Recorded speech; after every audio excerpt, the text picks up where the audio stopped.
The night wind of the Iliac Bay carried the smell of salt, tar, and old secrets.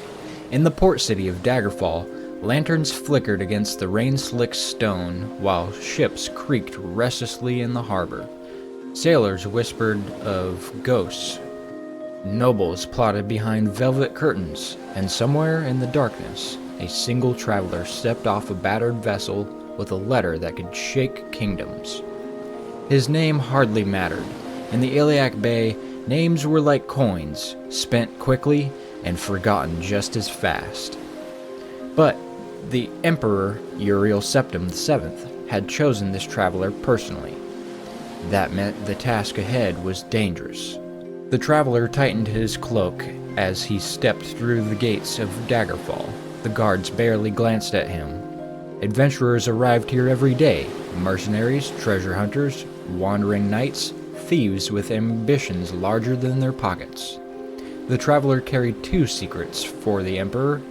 The first was a letter from Lady Brissenia, a Breton agent who operated quietly within the tangled politics of the region. The second was far stranger. A ghost haunted the court of King Lysandrus, the former king of Daggerfall who died years ago in battle. Yet every night, the king rose from his tomb screaming for vengeance, and the emperor wanted to know why. The city felt alive with conspiracies. Markets sprawled through the narrow streets where merchants shouted over clanging smithies, and the smell of roasting meats drifted through damp air. Temples rose like stone mountains between crowded alleyways, the bells ringing solemnly over the noise of commerce. But beneath it all was the tension. The Iliac Bay was a powder keg. Three great powers struggled for dominance: the proud kingdom of Daggerfall, the rival court of Sentinel, and the mysterious magocracy of the Wayrest. Every duke and duchess watched the others like wolves circling a wounded stag, and somewhere in the shadows, something ancient stirred. Lady Brissenia met the traveler in a quiet tavern. She was elegant, composed, and clearly somebody accustomed to dangerous conversations. "You've arrived safely," she said, reading the Emperor's seal before tossing the parchment into the fireplace. "Good. Now listen carefully." She leaned closer. "The ghost of King Lysandrus is not merely a haunting, it's a message." "A message from who?" the traveler asked. "From the past," she replied grimly, "and from something far worse." The weeks that followed became a blur of travel. The traveler rode across rolling green hills, through fog-covered forests, and into towns that seemed older than memory itself. The Iliac Bay was enormous. Thousands of miles of wilderness, castles, and forgotten ruins. Bandits lurked around every lonely road. Ancient tombs waited beneath the crumbling stone. Guilds offered contract for those brave or foolish enough to accept them. Soon the traveler joined several of them: the Fighters Guild for coin, the Mages Guild for knowledge, and the Temples for the protection against darker things that stalked the night. Vampires ruled abandoned castles. Werewolves prowled remote forests. And in the deepest dungeons, creatures older than the Empire stirred in the dark. But the ghost of King Lysandrus remained the center of everything. Each clue led deeper into the political intrigue. The traveler discovered that Lysandrus had been betrayed, not in battle, but by treachery.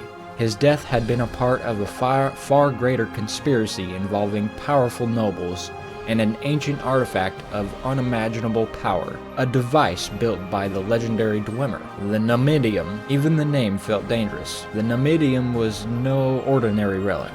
It was a colossal brass golem created by the lost Dwemer civilization, a machine capable of reshaping reality itself. If someone controlled it, they could dominate the Iliac Bay, perhaps even the entire continent of Tamriel. Several factions were racing to claim it. The traveler's investigation spiraled into something far larger than a ghost story. Kings, queens, spies, necromancers. Everyone wanted the Numidium. Even the enigmatic Underking entered the conflict. a mysterious undead figure whose motives were as ancient as the Empire itself. Letters arrived with impossible demands. Agents appeared offering alliances. Assassins struck from the shadows. Every choice the traveler made shifted the balance of power. One night, deep within a ruined fortress, the traveler finally confronted the truth. The spirit of King Lysandras appeared in a storm of spectral fire. His armor shimmered with a ghostly light, his eyes burning with centuries of rage. "Find the one who betrayed me," the king thundered. "Bring justice, and I shall rest." The traveler knelt. "I will." And with that oath, the final pieces of the puzzle began to fall into place. The investigation uncovered a web of deception involving royal heirs, secret alliances, and theft of a powerful artifact known as the Mantella, the magical heart required to control the Numidium. Whoever possessed the Mantella could awaken the Golem and reshape history. The traveler raced across the Iliac Bay, gathering allies, artifacts, and forbidden knowledge. Each dungeon revealed another fragment of the truth. Each victory brought new enemies. And slowly, the path toward the Numidium became clear. The final confrontation took place in a place older than memory, deep beneath the earth, among the silent ruins of the Dwemer. There, ancient machinery hummed with forgotten energy, while colossal brass limbs lay half-buried in stone. The Numidium towered like a fallen god waiting to rise again. Every faction converged on the site. Armies clashed. Spells lit the darkness like lightning storms. And in the chaos, the traveler held the Mantella, the key to everything. What happened next would echo across time itself. Some say the traveler gave the Mantella to a noble kingdom, securing its dominance over the Iliac Bay. Others claim that the Underking reclaimed it, finally finding peace after centuries of torment. Still, others whispered that the traveler used the artifact personally, bending reality in ways no mortal should ever attempt. The truth? No one knows, because the activation of the Numidium shattered time itself. Historians call the event Warp in the West. Multiple histories happened simultaneously. Several kingdoms won the war. The Underking both succeeded and failed, and the traveler vanished from the record entirely. But even today, sailors across the Iliac Bay sometimes tell a strange story. They claim that on stormy nights, when lightning flashes over the water, a distant shape can be seen on the horizon, a colossal brass giant walking across the sea. And somewhere out there, hidden among the countless castles, dungeons, and forgotten towns, the legend of the traveler lives on. Not as a single story, but as thousands, because in the Iliac Bay, every path becomes a legend.